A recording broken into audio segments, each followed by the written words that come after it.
Hello दोस्तों, कैसे हैं आप सभी। स्वागत है आपका आपके अपने YouTube channel RK academy and coaching centre में। तो आज के वीडियो में हम पढ़ने वाले हैं हिंदी क्लास 10 के बहुत ही ज़्यादा इंपॉर्टेंट चैप्टर कृतिका का मैं क्यों लिखता हूँ, जिसके राइटर हैं अज्ञेय जी। तो चलिए वीडियो को स्टार्ट करते हैं। तो सबसे पहले हम लोग देख लेते हैं पाठ के बारे में, यानी पाठ के बारे में थोड़ा सा जानकारी देख लेते हैं, फिर उसके बाद पाठ को स्टार्ट करेंगे। पाठ के लेखक ने अपने निबंध के बारे में बताया है कि जब किसी व्यक्ति के आंतरिक मन में चल रही बातों को स्पष्ट न कर पाना ही लेखक की विशेषता थी। यानी लेखक के मन में कोई चीज़ें थी, कोई बात थी, वो अपने मन की बात अपने मन में ही रखे हुए थे और उसे लोगों के सामने प्रस्तुत नहीं कर पा रहे थे। वही उनके मन की विशेषता थी, यही उनकी कमजोरी थी कि अपने मन की बातों को दूसरों के सामने प्रस्तुत नहीं कर पा रहे थे।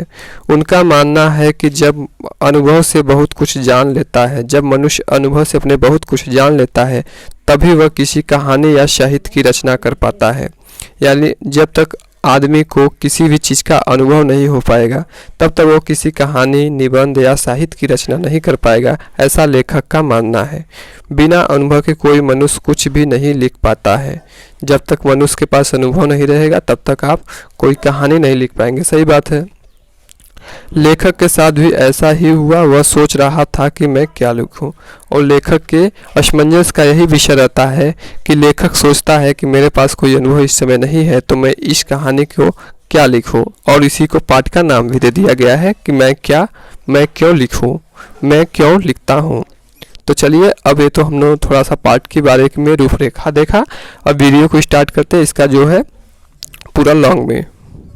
चलिए, हमारी हेडिंग है लेखक की उलझन, यानी लेखक का उलझन का विषय क्या है। यानी कहानी न लिख पाने की लेखन की उलझन है, लेखक की उलझन है। लेखक की उलझन का कारण लिखने को लेकर है, कहानी लिखने का कारण है। लेखक सोच रहा है कि वह आखिर किस लिए लिखता है। ठीक है, उसे समझ नहीं आता है कि वह किस लिए लिखे और क्या लिखे, पर लेखक को लगता है कि मैं बिना लिखे इस प्रश्न का उत्तर नहीं मिल सकता। लेखक को लगता है कि अगर मैं कहानी की आज साहित्य की रचना नहीं करूँगा, तो हमें मेरे उत्तर मैं क्यों लिखता हूँ इसका उत्तर नहीं मिल पाएगा। लेखक अपनी मन की बातों को दूर करने के लिए और अपनी अलग पहचान बनाने के लिए लिखता है। लेखक को इसी विषय का जो है उसे समझ में नहीं आ पाता कि मैं क्यों लिखता हूँ, और इसी विषय को जो उसका मतलब कि संदेह है उसे दूर करने के लिए लेखक कहानी की रचना करता है और इसको लिखता है, मैं क्यों लिखता हूँ। अब देखिए लेखक का कटाक्ष। लेखक का कटाक्ष यानी लेखक अन्य लेखकों की तुलना करते हुए अपने से फिर उन पर थोड़ा प्रतिरत्मक विचार पेश करता है। चलिए उसको देखते हैं। लेखक ने अन्य लेखकों पर कटाक्ष किया, यानी उन पर वार किया है सीधे तौर पर। उनका मानना है कि कुछ लेखकों का नाम होने के बाद बाहरी विशेषता से लिखते हैं।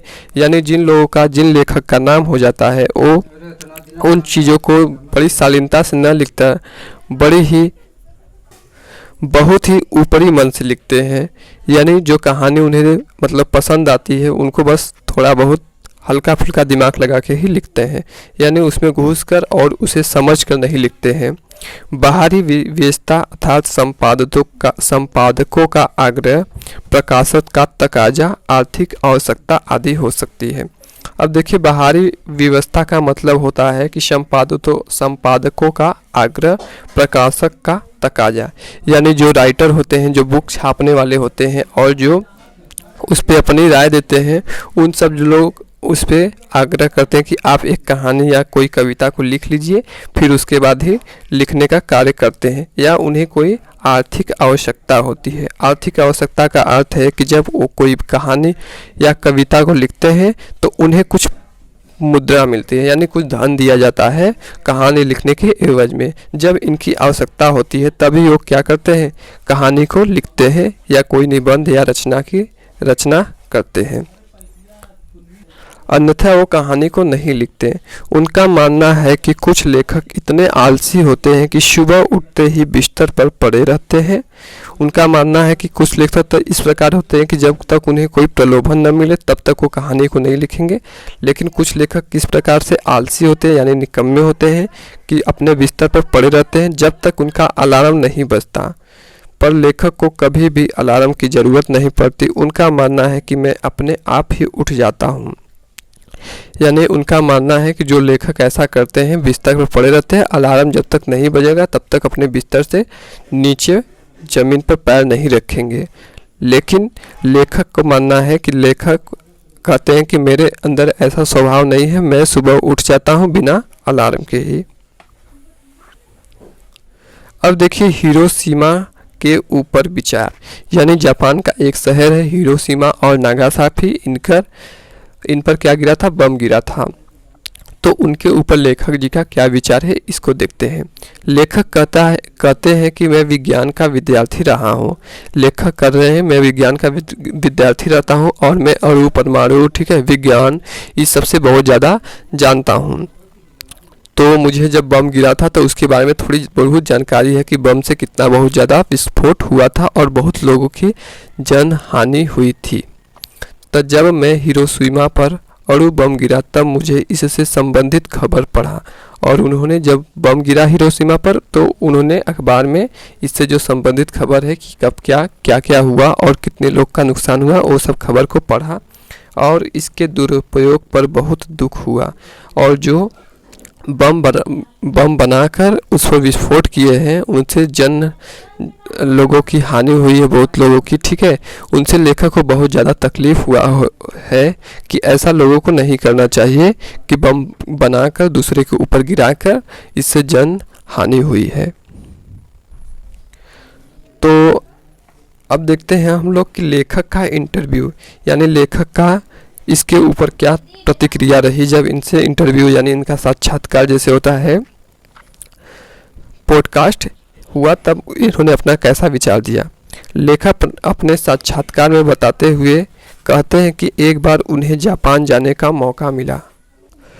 लेखक अपने साक्षात्कार में बताते हैं कि उन्हें एक बार जापान जाने का मौका मिला तो उन्हें पता चला कि हिरोशिमा आज भी लोग बम विस्फोट की वजह से कष्ट पा रहे हैं।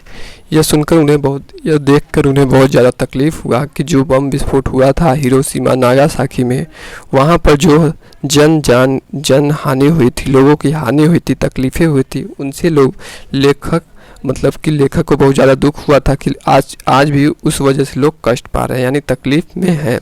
वहाँ भी आज भी लोग विकलांग पैदा होते हैं। रेडियम पदार्थ की वजह से सब कुछ नष्ट हो गया था। जब बम से रेडियम पदार्थ जो निकलता है उससे सब कुछ नष्ट हो गया था और बहुत ज़्यादा तबाही हो गई थी। लेखक का आश्चर्य, लेखक को किस बात का आश्चर्य हुआ था चलिए ये देखते हैं। लेखक ने चलते चलते देखा कि सड़क किनारे एक जले हुए पत्थर पर एक उजली हुई लंबी छाया है। ठीक है, जो पत्थर है चलते हुए सड़क पर देखा कि एक पत्थर पर उजली हुई लंबी सी छाया है। तब उन्हें समझ में आया कि यहाँ कोई आदमी खड़ा रहा होगा और विस्फोट से उसके पर खच्चे उठ गए होंगे। तब लेखक को समझ में आया कि ये निशान इसलिए पड़ा है क्योंकि यहाँ पे एक आदमी रहा होगा और आदमी विस्फोट बनकर उसके पर छक्के यानी वहाँ नष्ट हो गया होगा और वह भाप बनकर उड़ गया होगा। और इस घटना को सोचकर लेखक को जैसे थप्पड़ लगा हो। उन्होंने देखा कि हिरोशिमा एक विस्फोट का भुगता बन गया है और जब वो घटना देखें कि इस प्रकार से जान की हानि हुई है तो उन्हें जैसे लगा हो कि कोई थप्पड़ मार दिया, यानी उन्हें बहुत ज़्यादा गहरा दुख पहुंचा कि इंसान को देख नहीं सकता और उसको इस प्रकार से बम गिराकर जान की हानि करा दिए। और उन्होंने देखा कि हिरोशिमा एक विस्फोट का भोक्ता यानी एक बहुत बड़ा विस्फोट का केंद्र बन गया है, यानी हिरोशिमा एक विस्फोट का भोक्ता बन गया है, यानी हिरोशिमा एक विस्फोट का केंद्र बन गया है और यहाँ पर बहुत ही ज़्यादा जान की हानि हो चुकी थी। अब देखते हैं लेखक की कविता।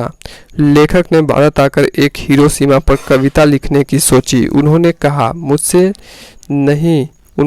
मुझे नहीं पता यह कविता कैसी होगी, पर इससे लेखक को कोई मतलब नहीं है।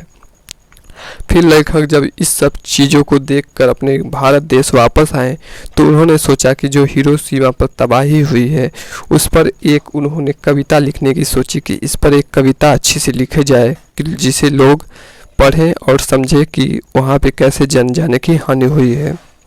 फिर उन्होंने कहा कि मुझे नहीं पता कि एक कविता कैसी रही होगी, यानी कविता में कौन कौन से मतलब लोग अच्छा कहेंगे कि उन्हें बुरा कहेंगे और कौन कौन सी चीज़ें होंगी। इससे लेखक को कोई मतलब नहीं, मुझे इस बात से मतलब नहीं है कि लोग इस कविता को क्या कहें। यह एक पूर्णतः सच है जिसे लेखक जान गया कि कोई रचनाकार अपनी रचना क्यों करता है।